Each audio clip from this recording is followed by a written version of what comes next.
After more than a decade, Valve is launching a new Steam machine, and while this little gaming PC is exciting on its own, it is the next step in Valve's play to become the face of PC gaming, at least more than it already is. Because alongside the Steam machine, Valve is also launching a new controller and the Steam Frame, a VR headset that itself runs on SteamOS. Combined with the Steam Deck, Valve now has the makings of its own tech ecosystem. So this didn't happen overnight. This idea of an ecosystem is something Valve has been quietly working on for more than a decade. And now that it seems like the next generation of consoles is going to look more like gaming PCs than ever, it's the perfect time for Valve to assert itself as the face of PC gaming. Now, this is an opinion piece written by my colleague Jackie Thomas, who also visited Valve with me to see their new hardware, and I do endorse her opinion. So when we talk about hardware ecosystems, the first thing that comes to mind is Apple. Good morning. Over the last couple of decades, the tech giant has created a range of devices that all work in concert, syncing together to your settings and preferences. It's why, for the most part, when you get a new iPhone these days, setting up a new device is as simple as holding it up over your old iPhone, letting software move everything over. This works with pretty much all of Apple's devices too. Whether it's an Apple Watch, Apple TV, or even a MacBook, everything is just kind of easier if you have other devices from Apple. On the surface, these devices are all distinct from one another, but because Apple makes both the hardware and the software, the company can make it extremely tempting to only buy Apple products. It just makes certain things easier. Apple's definitely not alone in doing this. Even staying in the realm of phones, Samsung is very similar in its approach too. There is a problem with this though. Apple's ecosystem is often referred to as a walled garden in the way that it makes people feel trapped after they've already invested in a couple of Apple devices. But it's not the only way to do it.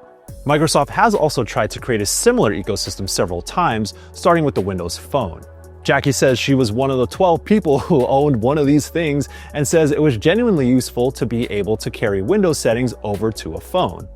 But even after Microsoft's mobile operating system faded into obscurity, Windows started to become a lot better at being a multi-device ecosystem in and of itself, even if it was limited to PCs. If you have multiple PCs running off of Windows, it's remarkably easy to set up so everything is just shared between all of them. Game saves, documents, and even settings are easy to set up so they sync between your different devices. And more recently with gaming, the company has also tried to work Xbox into this ecosystem-centric approach. That's why Microsoft claims everything is an Xbox, because through programs like Play Anywhere and Game Pass, everything potentially is. There's just one problem though, it's the user experience.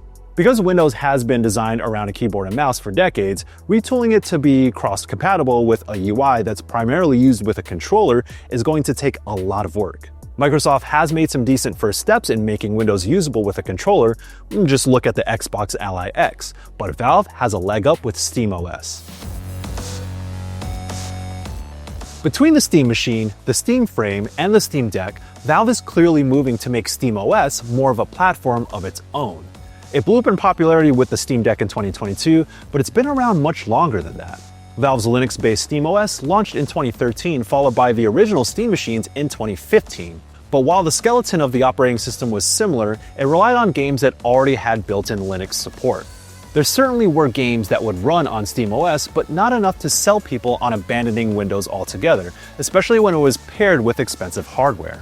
This led to third-party Steam machines being rebranded as Windows 8-based mini PCs, and it seemed like Valve's PC making days were in the past. But in 2018, Valve funded Proton, a compatibility layer that allowed SteamOS, along with other Linux distros, to run Windows games. While it was rough at first, only supporting a few games according to a post on Gaming on Linux, it's grown considerably in the 7 years since its initial release. Proton is what ultimately led to the Steam Deck's success.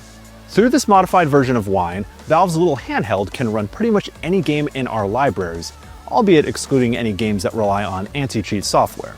As an operating system, it's only getting better too. With Valve's upcoming VR headset, the Steam Frame, it shows it's able to get Proton running on Qualcomm Snapdragon 8 Gen 3, which not only allows Windows games to run on Linux, but also allows games built on traditional PC processors like the x86 architecture to run on ARM. That's something Apple has been struggling with. Just look at the limited amount of PC games that are running on macOS, even with the Rosetta translation layer. Thanks to Proton, Valve can now relaunch the Steam machine while completely avoiding the compatibility issues that killed it in the past. It's also joining a growing crowd of devices that are running SteamOS. Since people are already familiar with the operating system, it'll be more natural for them to ease into Valve's nascent ecosystem. What's more, SteamOS and Proton are largely open source, so you don't even have to tie yourself down to Valve's hardware to get in on it. For the longest time, if you wanted to play PC games, you were almost forced into Windows, and it's not that hard to see why. Microsoft's operating system has always had good hardware compatibility, which meant a wide range of machines and a huge built-in install base. But as Windows 11 gets more bloated with features like Copilot, an alternative has been desperately needed. The Steam Deck showed that it was possible to play most games without Windows, and the Steam machine is going to go even further with its more powerful hardware, but there's still room to grow.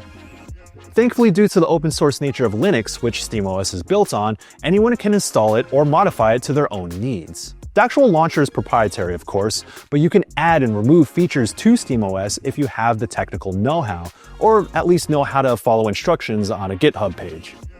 Right now, you can theoretically install SteamOS on any computer, even if it's not technically supported by Valve.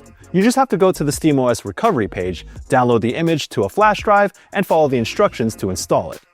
As of this video, only the Steam Deck and the Legion Go S are guaranteed by Valve to work, but as long as you have AMD hardware, you should be good to go. And even if you can't, there's always Bazzite, another gaming-centric Linux distro.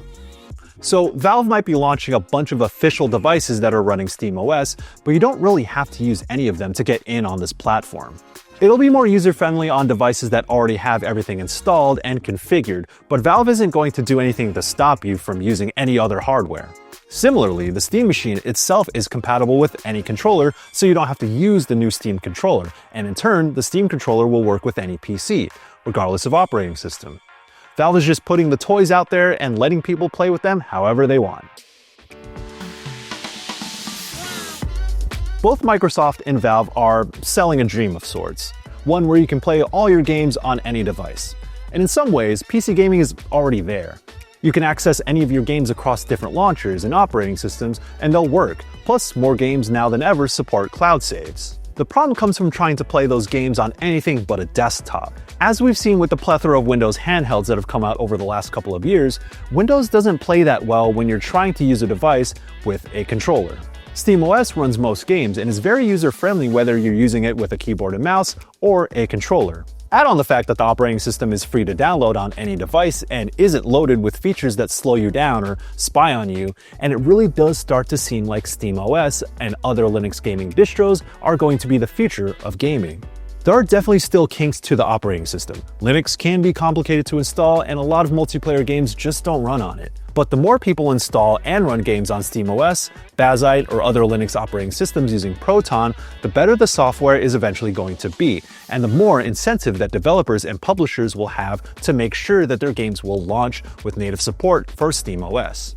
And we don't know about you, but we're ready for a major gaming platform that's open and free, and most importantly, that isn't loaded with subscription fees and AI services that you're never going to use.